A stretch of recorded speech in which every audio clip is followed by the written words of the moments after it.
அடி தலவாழ எல மேல பரிமாறும் மனம் போல வயிறார பசியாரும் நாடுதான் ஏட்டி விருந்தோம்பல் மரபல்லோ தமிழ்நாட்டு சிறப்பல்லோ தலையாய குணமல்லோ வாழ்த்துமே வாழ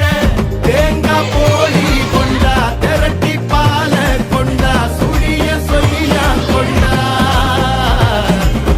தவள அட தோசையும் மிளகு மணக்குழம்பையும் பிணைஞ்சு அடிடா செம்பா அதிரசம் பதிர்வேணியுடன் சேமியா அலுவா ஜிலேபி லட்டு முத்து முத்தாயிருக்கும் முந்திரி லாடு ரம்மியமாயிருக்கும் ரவாலாடு வளவளவெனருக்கும் பயத்தமலாடும் மைசூர் பாவுடன் பக்தியும் சேர்த்து